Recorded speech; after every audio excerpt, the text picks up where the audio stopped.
इधर उधर कहाँ भटके बटोहिया, इधर उधर कहाँ भटके बटोहिया। मैया धाम चलो उनकर नाम जप, सब पाप कटी पाप कटी।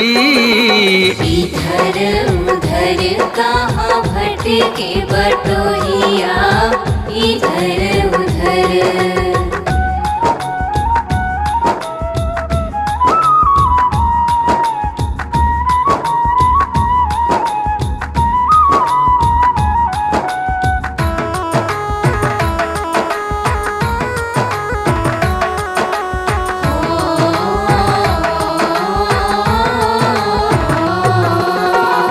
चल के उन्हें कर दर्शन करिहा, कष्ट सभी मिट जाई हो।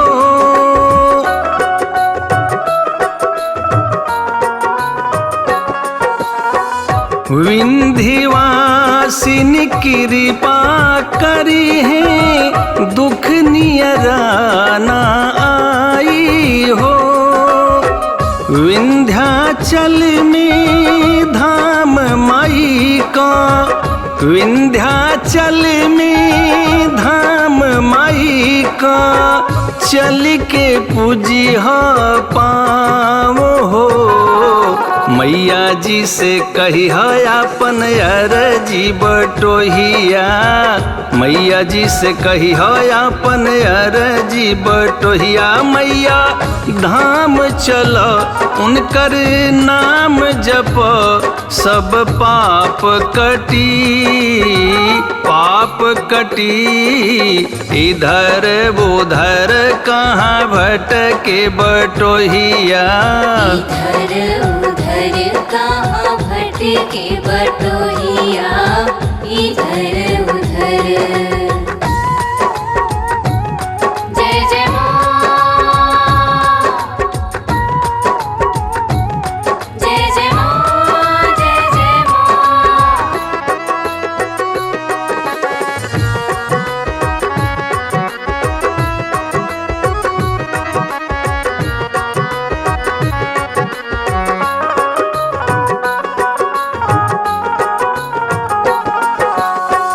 जे भी निके धाम पे जाला, मन निर्मल हो जाला हो।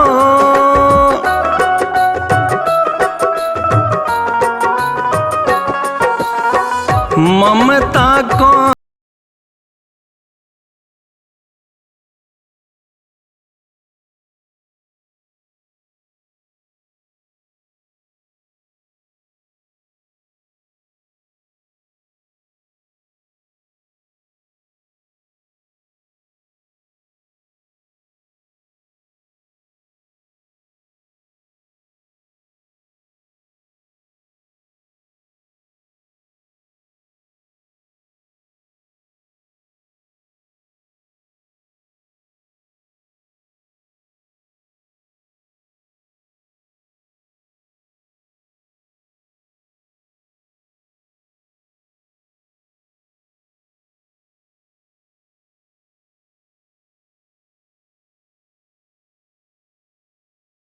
के बटोहिया, इधर उधर कहाँ भटके बटोहिया, इधर उधर।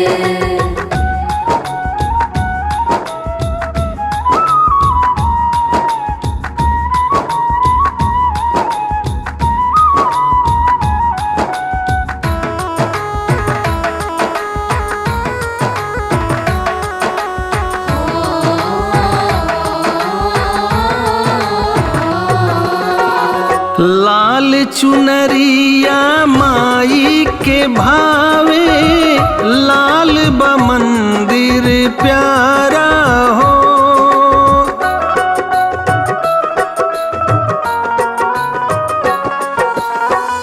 पंकज जे दरबार में आई, माई के ऊ बदुलारा हो। हाथ में नरियर माला हाथ में नरियर माला लेके आवे शहर सब गाँव हो। मैया से सनेहिया लगावे बटोहिया, मैया से सनेहिया लगावे बटोहिया। भव से जईब तू तर हई धाम सुघर, सब कष्ट मिटी कष्ट मिटी। इधर उधर कहाँ भटके बटोहिया, इधर उधर कहाँ भटके बटोहिया, इधर